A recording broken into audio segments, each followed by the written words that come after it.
Boas pessoal, bem-vindos à segunda parte do oitavo vídeo de coleções completas. Continuando a falar então aqui da coleção, da primeira coleção da Marvel, lançada pelo público e pelo Voar.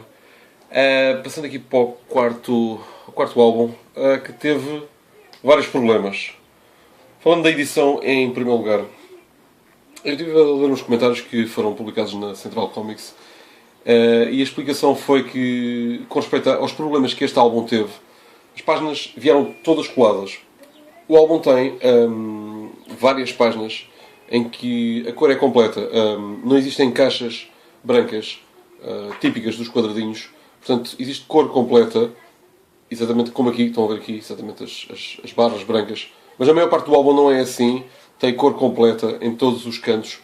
E o que aconteceu foi que, quando se abriram estes álbuns, as páginas estavam coladas, as minhas realmente chegaram mesmo a rasgar aqui. E a explicação que lá vi, porque aparentemente está lá uma pessoa, ou pelo menos comentava lá uma pessoa que fazia parte da produção, penso eu que fazia parte da produção destes álbuns, disse que realmente as páginas tinham colado exatamente por causa das páginas, das folhas, serem sem barras brancas.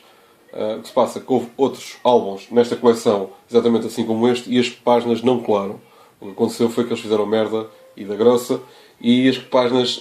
quem tem este álbum deve abri-lo, porque senão corre o risco de nunca o conseguir abrir. Praticamente todos os álbuns estavam assim, muita gente se queixou disto, e realmente o que se passou foi que eles não devem ter deixado que a tinta secasse nas páginas, e montaram logo os álbuns. Não voltaram a fazer este erro, só aconteceu com esta edição, o que é uma pena, porque realmente as reclamações tinham um fundamento e não se faz isto a um álbum destes. Eu abri logo, realmente notei que havia no fundo, colava um pouco aqui, havia algumas que cheguei mesmo não digo rasgar, mas sim, penso que algumas ficaram um pouco rasgadas porque as próprias páginas colavam de tal maneira, era difícil descolar umas das outras. Eu normalmente não abro muito estes álbuns, para não correr o risco deles desfazerem-se. Vamos ver se no futuro isso não acontecerá. Mas realmente este álbum teve esse problema na parte da produção do álbum. Na parte da história, eu não penso que esta tenha sido das melhores histórias do Thor para serem apresentadas num álbum do Thor. Belíssimamente bem desenhado por Cary Evans. A história, Idades do Trovão, sinceramente, é assim, eu percebo até onde é que vai este personagem Thor. Este personagem Thor é um Thor antes da Marvel, ou seja, é um Thor, o que é que eu estou a dizer? É um Thor antes do Stan Lee pegar nele. O Stan Lee pega nele quando Odin, ao castigar o seu filho, o transforma em Donald Blake, um médico com uma deficiência numa perna, que mais tarde descobre que na verdade era o Thor.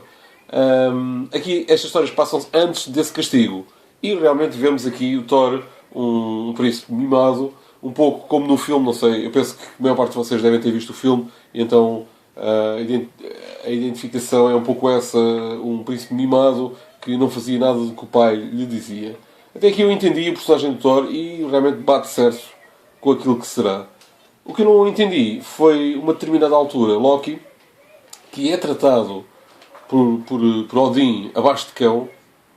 Ele é um filho adotivo, mas ele era adotivo porque ele amava-o, não porque ele gostava de o tratar mal.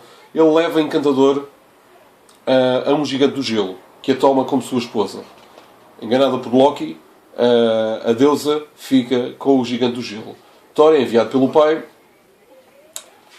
para resgatar a deusa, que era a única que podia pegar as maçãs douradas, penso que é maçãs, frutos dourados de Asgard, o que dava imortalidade aos deuses. Até aqui está tudo muito bem. Thor mata o gigante por defender uma coisa que era dele, mas mesmo assim é compreensível. E resgata a deusa que estava prisioneira. O que se passa a seguir é que é um pouco estranho. O gigante tinha uma filha que aparentemente já tinha uma história de passado com Odin. Aqui vemos o Odin a tratar o Loki, chamar-lhe jumento convencido, e realmente não é estranho. Eu não me lembro deste personagem tratar assim o Loki. E eles passam um inverno muito rigoroso porque esta gigante do gelo, a filha do gigante morto, provocou um inverno demasiado frio para os asgarianos. Então aqui vemos o background, que vemos que ela já o tinha tentado enganar Odin quando ele era novo. Sentiu-se seduzido por ela e depois ela combinou um encontro com ele onde mandou os seus irmãos estarem à espera dele. Ela disse que por vingança, pelos enganos que tinham feito e por terem assassinado o seu pai, este inverno rigoroso não iria parar até que eles lhe dessem uma oferta. E ele perguntou a uma bugiganga: queres uma bugiganga em troca da tua ira? Então, que seja.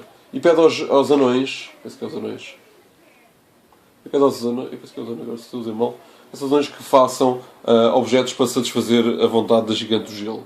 Em que eles produzem uma bracelete que depois de polida larga moedas de ouro, um colar que quem olhar para ele fica hipnotizado, e um dos gigantes e um dos anões produz uma lâmina capaz de matar gigantes de uma estocada só, quase à altura do poderoso Mjolnir, o martelo de Thor. E o que acontece é que quando Odin percebe que a arma faz isto, a espada, corta a gigante ao meio, à traição, uma coisa que eu nunca vi este personagem fazer. Odin era o mais honrado dos deuses e nunca mataria alguém à traição. Ele odiava os gigantes do gelo, a sua mãe era um gigante do gelo, mas ele jamais mataria gigantes sem provocação e à traição desta maneira. Eu não entendi esta história, não gostei por causa disto, achei estranho. Isto está extraordinariamente bem desenhado. Todo o alma, pelo menos esta história das Idades do Trovão. A seguir, Odin fica raivoso porque a Encantador se vendeu pelo dito colar que hipnotizava. E temos uma continuação da história de Thor, em que vem ao mundo dos mortais e os mortais comem os cavalos deles, os cavalos dele, e ele depois com os ossos cria este cavalo, que eu acho que é o nome, é o poderoso Sleipnir, construído a partir dos 8 ou 9 cavalos que ele tinha antes. Bom, adiante. O álbum em si está muito bem desenhado, vale pela qualidade, pela arte, não pelo argumento da história, porque embora se tenha alguma consistência em alguns lugares, noutros é muito estranho. E não é pelo parte final que ele realmente, Thor é transformado, castigado pelo pai, em Erkin Thorson. Aparentemente, presumo eu que seja um nome norueguês, é médico também, está deficiente de uma perna, exatamente como no passado. E assim continuam as histórias de Thor. Depois é aqui uma história um pouco confusa sobre o executor. Eu não entendi muito bem esta história. E sobre o julgamento de Thor, essa percebi, mas não achei nada muito fascinante. Talvez um dos álbuns mais fraquinhos desta coleção. E temos aqui um clássico, A Morte dos Tâncis, um ponto de viragem nas histórias do Homem-Aranha, que marcou para toda a sua vida a morte de Gwen Stacy. Inicialmente, Dr. Octopus tinha assassinado o Capitão Stacy, e essa história está aqui então também, exatamente porque isto é a morte do Capitão Stacy e da Gwen Stacy. E vemos aqui então o que marcou decididamente um dos pontos de viragem na vida do Homem-Aranha. Depois somos presenteados com uma história atual um pouco confusa, bem desenhada, mas um pouco confusa, sobre o que se passou no tempo em que ela andava à procura do Capitão Stacy. Eu não entendi muito bem esta história, achei muito, muito estranha. Pronto, adiante. Parece uma interrupção feita numa excelente banda desenhada. E então vemos aqui a morte de Gwen Stacy, a namoradinha da América, que para sempre marcou toda a vida do Homem-Aranha, assim como o assassinato do Tio Ben, que marcou a existência do próprio Homem-Aranha. E uma história que se seguiu a essa, em que penso que é o J. Jameson enviou o Luke Cage para prender o Homem-Aranha. Uma história marcante. Se nunca leram A Morte de Gwen Stacy, devem ler este álbum, ou pelo menos ler qualquer banda desenhada que tenha A Morte de Gwen Stacy, porque é um dos pontos de viagem na vida do Homem-Aranha. Foi a partir daí então que ele depois, mais tarde, ligou-se de uma maneira mais afetiva à sua amiga de longa infância, que é Mary Jane. Ela não era a namorada do Homem-Aranha, por causa do Duende Verde ter assassinado a Gwen Stacy. O Duende Verde foi um dos primeiros vilões a descobrir a identidade secreta do Homem-Aranha, e então por isso matou a namorada dele. E realmente foi marcante a maneira como isto foi feito. A morte de Gwen Stacy foi feita por Gerry Conway, que realmente tinha, quando pegou nas histórias do Homem-Aranha, tinha dito que queria deixar o seu cunho pessoal nas histórias do Homem-Aranha, e realmente o cunho pessoal matou uma das principais personagens-chave de todo o universo do Homem-Aranha, e realmente é um ponto marcante. Isto aconteceu em... isto é de 1973, um ano antes de eu nascer. E realmente é uma história fascinante, muito bem desenhada por Gil Kane, excepcional. Arte final de John Romita, obviamente, e T. Morte, Laro. Isto é uma dos pontos marcantes da vida do Homem-Aranha.